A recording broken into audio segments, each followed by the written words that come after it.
So much again for joining us. We have a great hour packed full of information. And so let's go ahead and get started. I wanted to introduce you to some of our folks that are going to be presenting today. My name is Catherine Vandervinnet. I'm the Director of Educational Partnerships for Texas and the South Midwest. And we've also got Amy Dietzman, Dr. Amy Dietzman on the line, and she's going to be discussing kind of really the meat of our presentation today. And starting us out will be Dr. Mindy Sloan, who's also Director of Educational Partnerships in Higher Ed for the West Coast. And so she'll be starting us off today. I really appreciate everyone joining us. Let me tell you a little bit about Mindy before we get started. She is just joined us here at Tutor.com. Just about 3 months ago. But before that, she was a professor and higher education administrator for several years. She's most recently led a library, a writing center, tutoring services, and other initiatives designed to increase student success. She'll start us out by describing some of her students' experiences. Mindy? Thanks, Catherine, and thanks you all for being here. I think what we're going to talk about today can really make the difference for a lot of the students that we have that we're serving. And Catherine is correct. I was in higher ed for a very long time, joined Tutor.com just a couple of months ago, and continue to teach online. I'm in particular teaching an online stats course. One, because the content is very challenging, and that's always fun. But two, because the students who come into that course bring a lot of emotional challenge with them. And maybe some of you all had somebody in your past who told you that you would never be good at math. I know that I did, and many of our students do. And so what they bring to the class is a lot of anxiety or stress or lack of confidence that interferes with their ability to perform well. And I like to be able to help the whole student to address those needs. In addition to that, as you all know, today's learners also have a lot of other challenges going on in their lives. I've had a student, William, who was deployed on a large Navy vessel while he was trying to maintain contact with the online course. Carmen, who had a sick baby. Abdul, whose wife asked him for a divorce. Baljeet, she found out she had cancer. Today's students have lives. They also have abilities, but their lives sometimes interfere with their abilities to complete courses. I'm going to take just a minute and talk about a student that I had a few months ago. Her name is Veronica. She was doing very, very well in the stats course, but reached out because she was under a lot of stress. She hadn't been turning in her assignments, and I was noticing that, and she was very worried that her grade, her A, was going to suffer for it. What she shared was that she lived in the bed of a semi-truck, had lived there for almost 4 years, was living there with her boyfriend, who was a veteran, and a few weeks prior, he had tried to hurt himself. He was being hospitalized. So Veronica was under a lot of stress because she was worried about her boyfriend. She also felt fairly unsafe living in the bed of that semi-truck by herself, where it was parked. And she also explained that she worked full-time and she got off probably 8 o'clock in the evenings. And when her boyfriend was around, which he wasn't now, he would walk with her a few blocks down the street to a fire station. The firefighters at that fire station would work with Veronica and allow her to use their computer. And in fact, Veronica had never even owned a computer.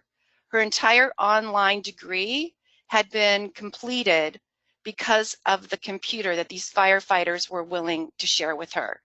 I bring her story forward because I believe that it resonates with each of you.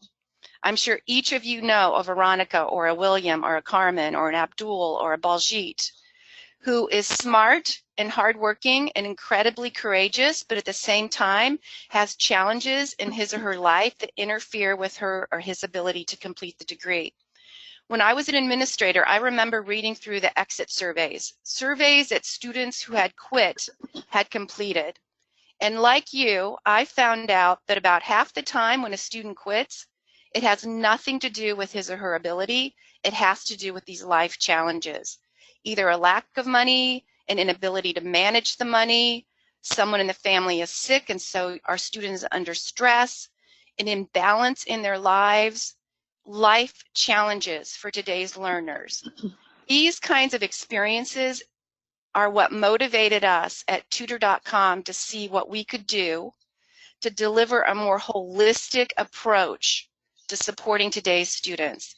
What Amy's going to talk about are some innovations we've made, supports that we're providing in the area of study skills and life skills. And I hope you'll find this interesting. I'm hoping that you'll find ways to help us improve and continue to respond to today's learners. And I'm hoping that together we can make a difference in the lives of these students. Dr. Dietzman? Thanks. Hi there, I am Amy Dietzman. I started my career in education as a high school English teacher, and I moved into K-12 leadership, working in curriculum instruction and assessment. After earning my doctorate, my first higher education teaching job was teaching an online student success course. I eventually moved into teaching education psychology courses for Arizona State University online, where I still teach today.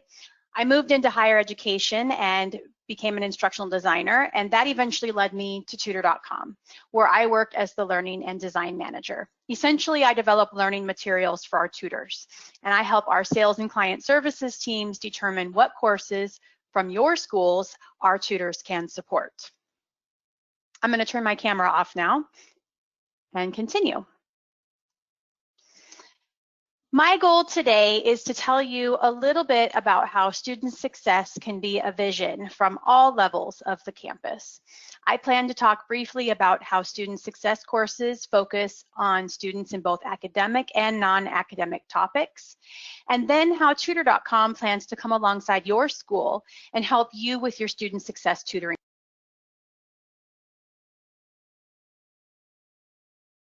Some thought about different ways we can engage learners. I'm going to share some research, and hopefully we can all work together to help our students be successful, especially during this kind of crazy COVID-19 time. I think this is even more relevant than ever. So when I started teaching at ASU 5 years ago, my students were mostly your typical college student that you'd expect. They were all around 18 to 20. Most were living on campus at ASU in Tempe, Arizona. Most were taking an online course or two. And as the years have gone on, my typical college student has changed dramatically. The students in my classes now don't typically live in Arizona. They live all over the world and are earning their degrees online. Many work full-time and have families. And I know you've seen this shift in the typical college student, but this graphic is a really great illustration. A few interesting statistics I wanted to point out is that 26% of our students are working full-time, 36% are working at least part-time, 28% of college students have kids of their own.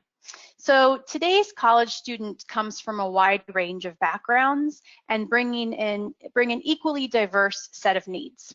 Among college students today, nearly half, around 40%, are age 25 or older, returning to advance their career or to retrain for a new opportunity. Unfortunately, many of these students don't have the support they need to balance demanding schedules and competing priorities.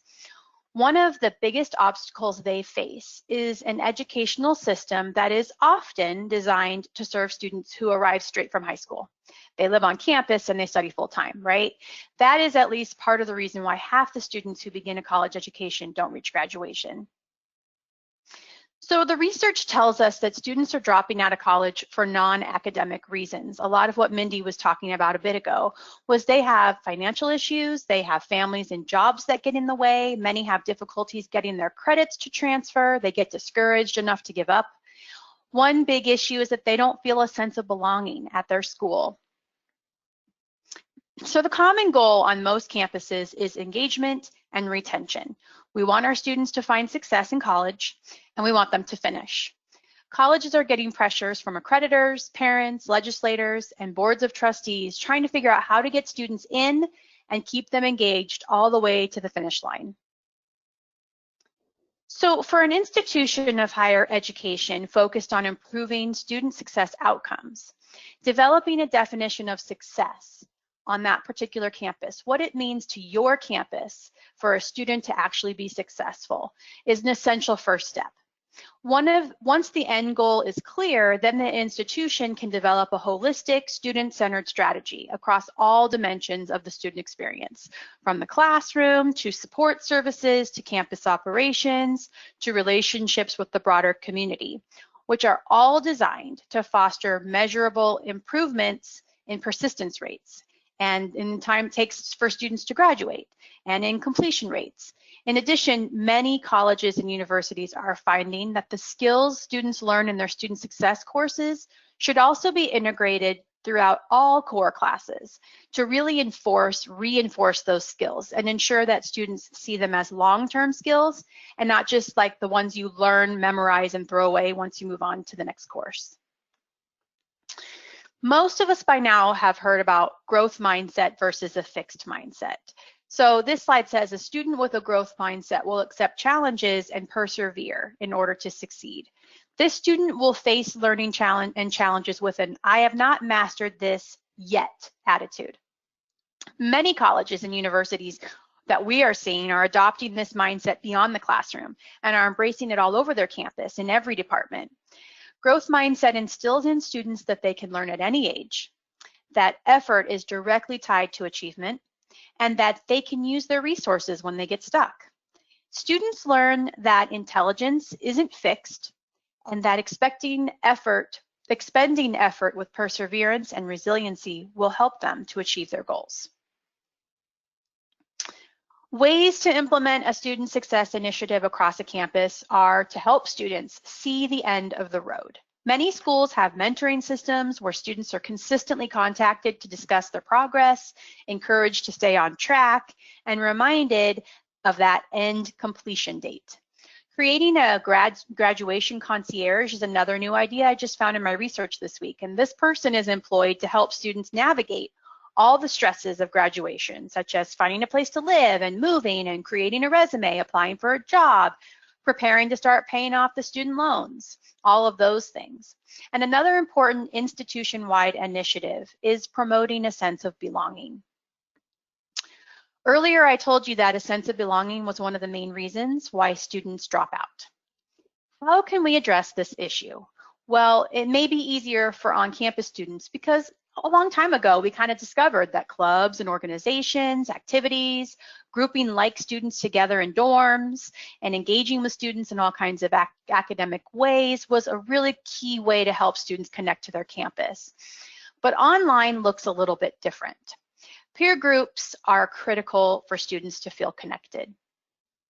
Coaching and mentoring from peers or college staff, having regular access to instructors, experiential learning, and substantive and positive feedback from instructors can help students feel like they belong in school.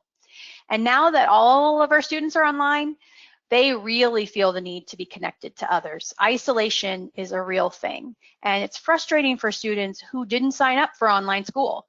They may know that the online style of learning is not for them. They may know that they need a schedule and they need to be held accountable, and they are easily distracted at home with all the other things that are going on in the world, and they may be undisciplined, and perhaps they are procrastinators. I'm willing to bet most are procrastinators. So the struggle is real for these students, and they may need more support now than ever.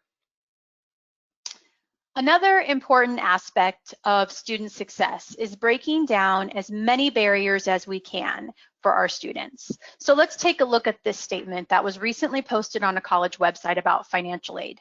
I'll give you just a second to read it and see if you understand.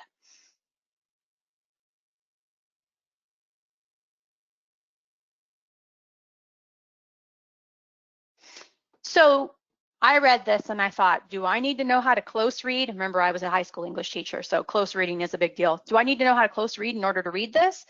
So we say many students drop out of college for financial reasons, but if we can't break it down for them, then their frustration is easily going to build. I mean, if a student had to read this and try to figure out what it means, they're going to be frustrated.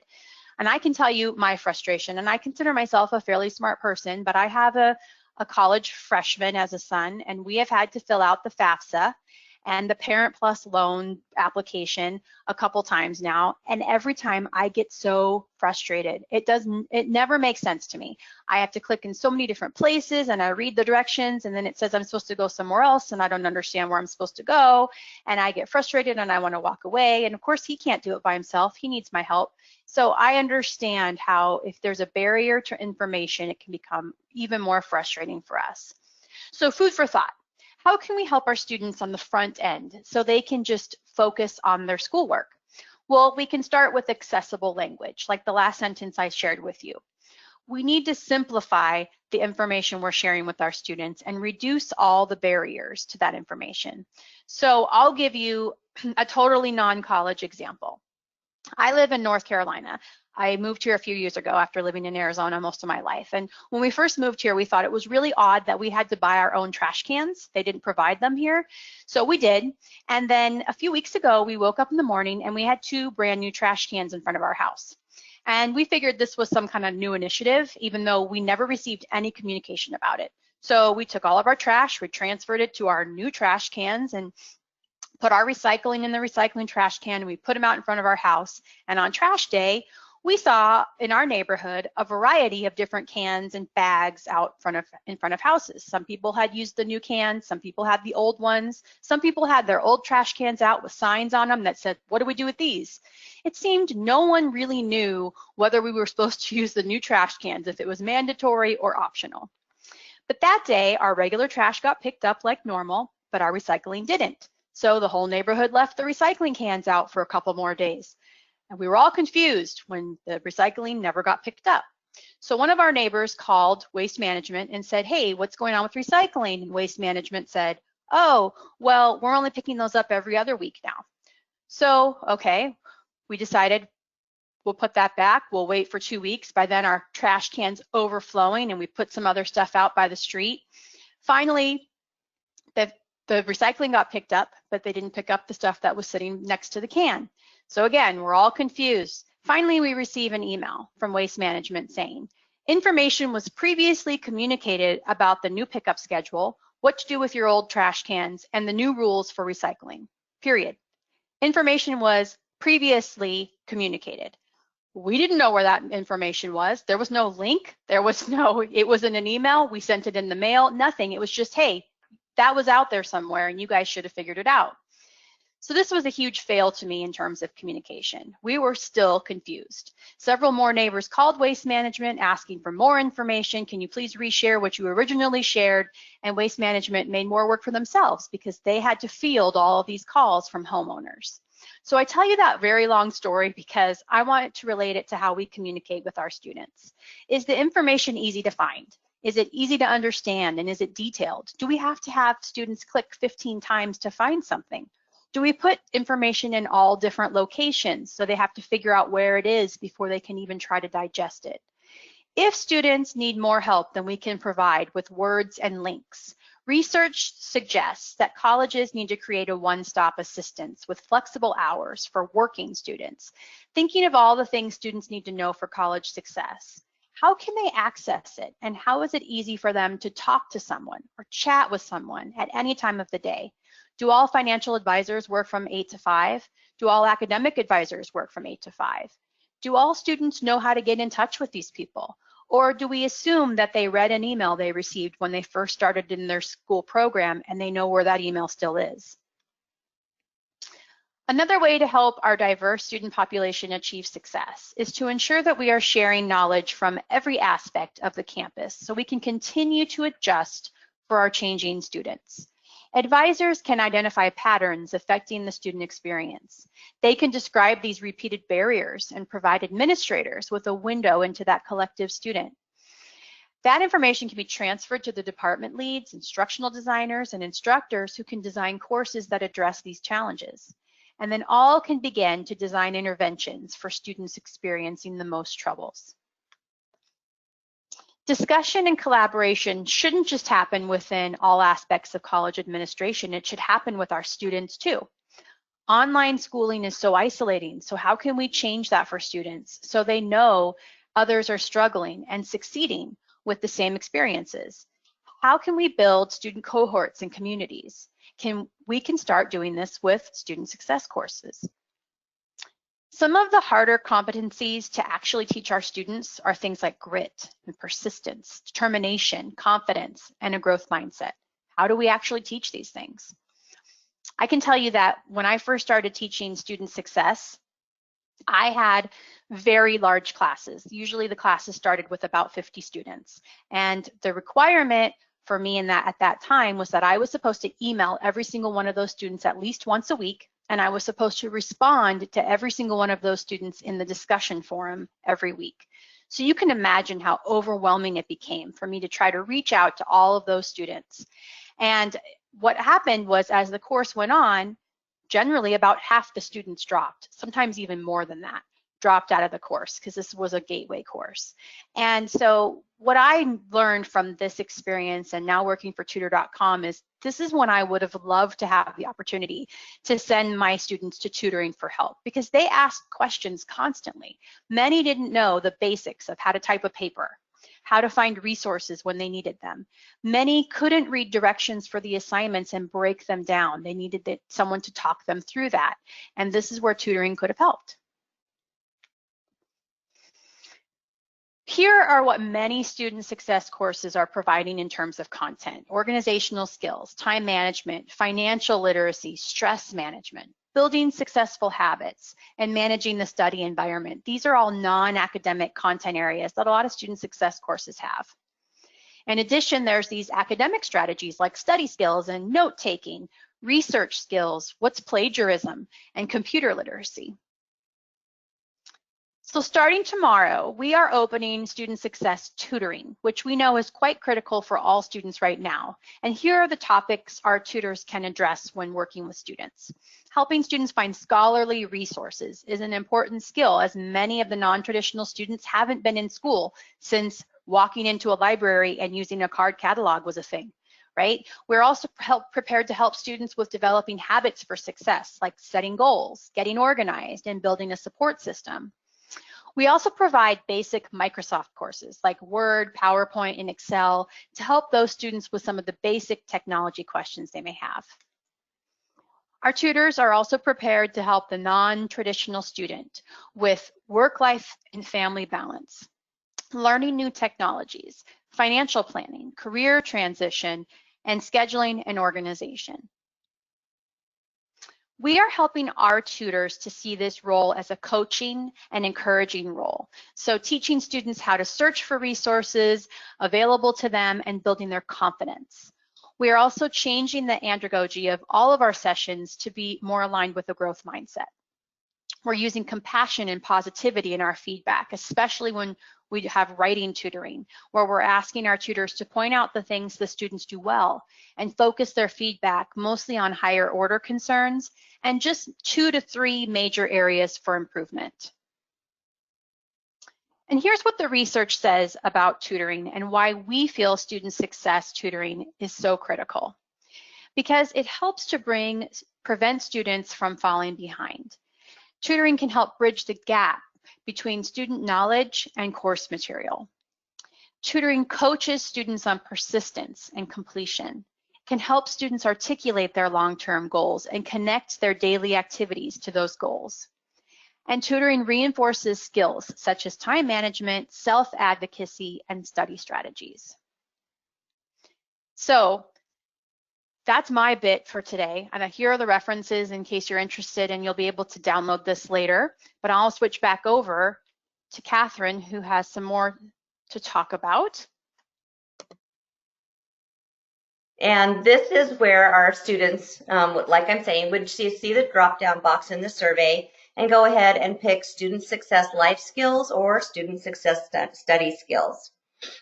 And then when they have clicked on one of those, you can change the slide. Yep. You can see that there's a drop-down box for life skills, including stress management, motivation and goals, healthy habits, and using technology. And so they can choose healthy habits. They can just put their question or concern or their thoughts in here and then hit connect now, and that will take them to the classroom. Next slide. They also can look at study skills, as you can see. You might want to go back just one. Yeah, thank you. There you go. And they can look at, for study skills, note-taking, study strategies, time management. That's the one that my son was asking me about yesterday, organizational skills, and finding scholarly resources. So we have lots of subject areas that they can just drill down into. And again, hitting connect now will take them into the classroom, which is on the next slide. And so you can see that what's in our classroom, for those that are clients, they can see that this is their usual classroom where we have a nice big whiteboard. This one happens to be loaded up with a URL that a tutor may have put up for a student, something like that. But here is where the student can either text back and forth with the tutor live, of course, 24/7, or they can also use audio. So they could just have a friendly conversation as well as using text. Everything is recorded in the classroom so that afterward the student can review what they talked about, pick up any of the resources that the tutor has given them. Maybe they talked about organization and drew on the classboard a plan for the student, things like that. And that's all going to be right here in the classroom. And for those of you that are not yet clients, this is what our classroom looks like, with lots of editing tools and different tools for students to use for all subjects as well as for student success. Next slide. So how would you get actually, access for your students for this? For current clients, as always, this is a new subject area, so we just add it to our mix. So there's no additional charge for it. It's just using it as a subject like you would normally use it in any of your other 150 plus subjects. We are adding it to all of the drop-down boxes for our current clients. Automatically, they'll get it tomorrow, April 1st. You can opt out if it's not something that you're interested in, and you would just direct any questions or that direction to opt out with your client service managers or with client support. If you want, you also can put a comment in the questions, and then we'll see it from there as well. For future clients, those of you that are not current clients, our partners, you can just let us know that you would like to get more information from our wonderful sales development manager, Lita Rosario. And her email address is lita.rosario@tutor.com. And her phone number is 737-235-9624. And she'd be happy to help you get the information you need, and then we'll follow up. Next slide. So this is, this is what we wanted to really explore with you today. Thank you so much for joining us. And now we're really looking for questions. So feel free to go ahead, and I will go ahead and take a look at those questions. I see a lot that you're not seeing the screen. And so let me go ahead and take a look at the questions that are there. Okay. I do see a question that says someone missed the first part of the presentation. That's no problem. We will be able to send you the recording as well. We'll be sending that out tomorrow. Okay. Additional costs for current clients. There is no additional cost other than the cost of a regular session. So as students use the service, they're going to get charged for the regular sessions as they do normally, but there's no cost to add it.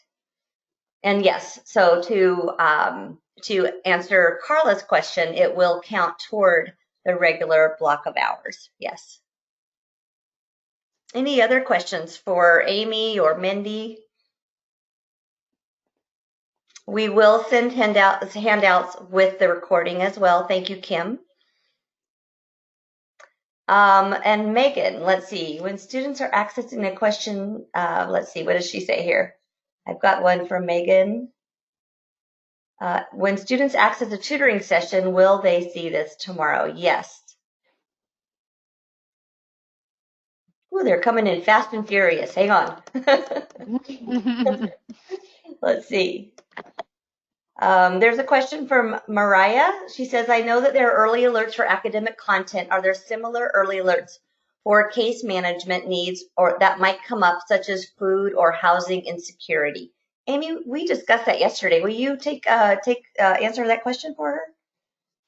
Sure. So we do have a student in crisis policy that we've had for a long time. So if we feel a student is in crisis, then we have a policy for that. The other thing that we are doing right now is we are helping our students get more resources. So if a student is struggling with, they don't have food because of this COVID thing, or they need mental health resources, or they need to get in touch with a local, some kind of, I don't know, one of the things we came up with was even like free Wi-Fi that's available to students. So we put together a list of resources, and we're going to send our students to our support team, and our support team will manage those resources and make sure they get to the students. That way we don't have to try to give the resources to all the tutors, but we can consistently update it and have them go out to the students through support. So we've got a few things in place to try to work with these students who may be struggling even more now with even more issues due to what's going on in the world. All right, thanks, Mariah, and thanks, Amy. That was great. A couple other questions that have come up is Kurt asked, so students could get help with Word, Excel, or PowerPoint issues, and yes, they can. And actually, they've always been able to if they go down into the subject area for computer science. We also have experts in Word, Excel, and PowerPoint for those students as well. They can get help there too. Another question for Peggy from Peggy is, can we just get the student success part? And yes, you can. That would be just fine. We would be happy to set you up with that. So just let Lita know, reach out to Lita, and she'll have you, we'll follow up with you for sure. Let's see, Norma asks, do you have a tutor schedule to access online? Well, that's a great question, Norma. We don't really have a tutor schedule because our tutoring is all 24/7. So it's accessible from anywhere, from any device with a browser, so that they can access and get help 2 in the morning, 2 in the afternoon, 6 in the morning, whenever it is that they need that help. And that's one of the most popular aspects of using Tutor.com, is that they can get it whenever and wherever they need the help. I hope that answers your question. Kathleen asks, has a school used this, and what are the most popular topics? We actually haven't, maybe actually, Amy, would you like to answer that question? Well, we haven't used it yet. This is a brand new service. We were working on student success actually before the coronavirus hit, and we decided we better ramp it up a little faster than normal because we knew there was a demand for it. We've been asked for it for a long time, but we also now know that there's even a bigger demand. So we don't know what our most popular topics are going to be yet. I imagine we might see more of the life skills for right now, and then maybe it'll shift a bit as things settle down in the world, but we're not sure. Yeah, that's a really good question. Yeah, we did start working on this about a year ago, actually, and so we took it, very seriously, just as one of our subject areas, as we always do. We didn't kind of throw it together for this particular circumstance that we're all in. So we've been really working on the subject areas and working with professionals, our provider management team, to make sure that we've hit on all the topics that we think are most important. But we're going to really see how it goes and learn from the outcomes as well. We also have another question from Mindy from Shawnee Community College, and she asks, is the form that Catherine showed, is that a form created for tutoring only, or is that something the colleges uses for each department?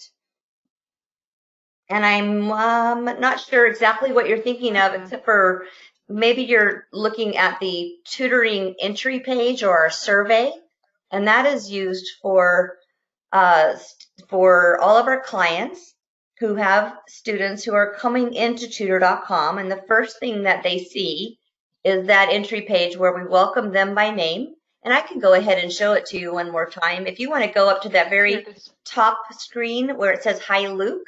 Yeah. This is the entry page. When they hit connect with a tutor, which is 24/7, as I mentioned, then they get this survey, and they have a drop-down box, and this has all kinds of subjects in it.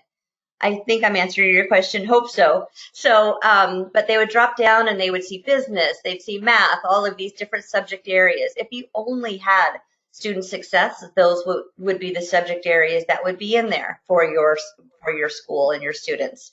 There you go. Thank you.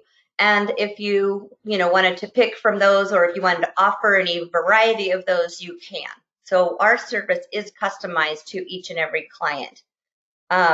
So I'm hoping that that answers your question. If not, please get in touch with us and we'll answer it more fully. And Catherine, the subject areas are customizable. Yes, that's true as well. Okay, so we can go into that a little bit more. For example, if you show the next slide, Amy. Sure. On these areas here, if you were, say, in business or math or some other topic area, we can also map it to your course catalog. So instead of saying algebra, we can say math 101, things like that, that you may not know, that we can also customize it at that level as well. Okay. Now let's see, let me look at some other questions. Peggy asks, is it a one-time or does it need renewing periodically? It's a renewal on a periodic basis, but you can sign up for for the contract for 1 year. We also, during this really crucial, uncertain time, are offering it for students or for clients that just want it through June 30th. We would set it up for you now and run it through June 30th as a way of just helping out. We can talk to you about that as well. Let's see, Sarah asks, we are now working with the meeting space aspect of Tutor.com to interface with our students. Is it fairly new? It is fairly new, though. We can't seem to find any training on it.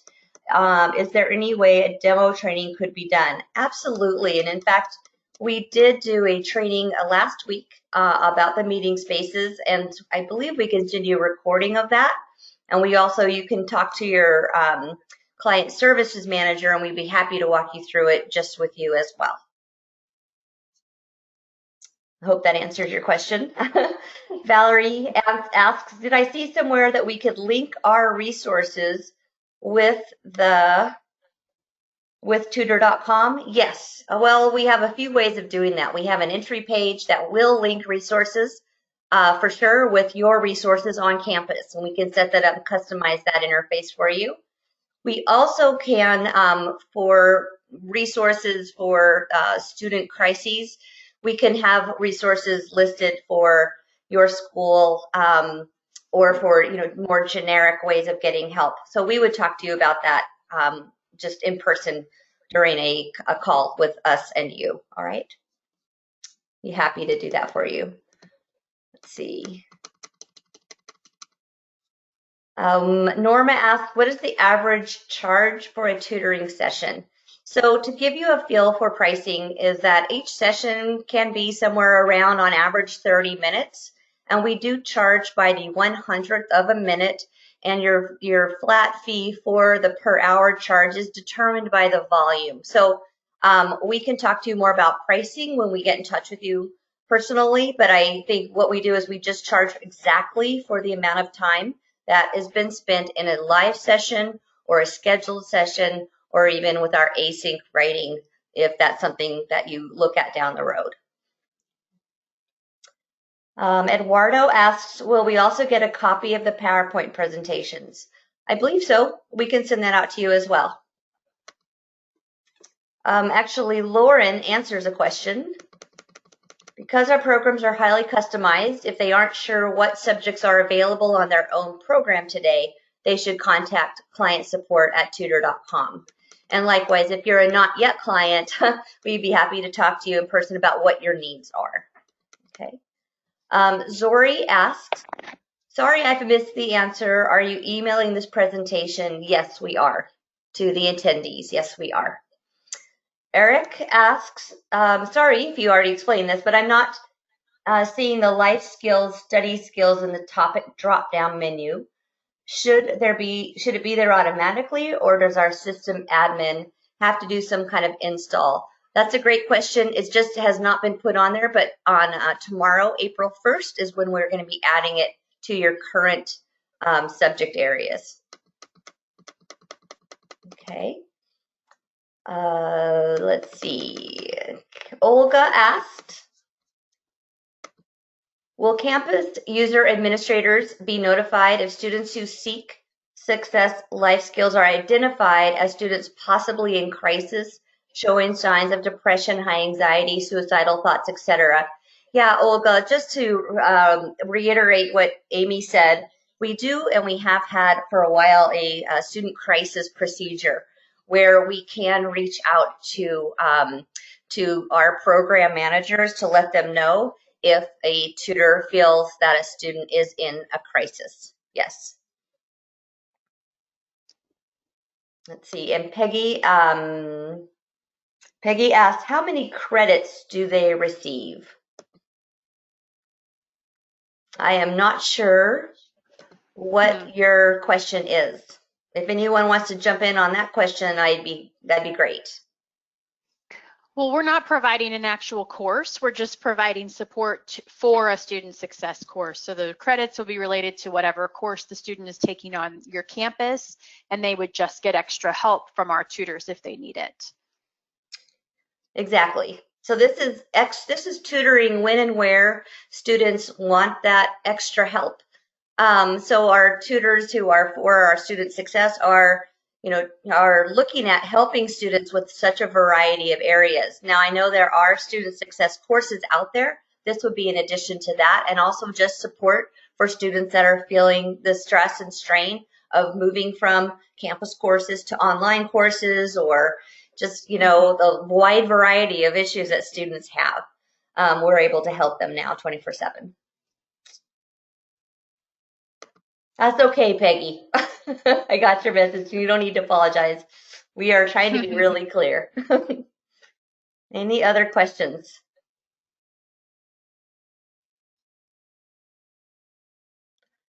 Okay, well, we really appreciate your time today.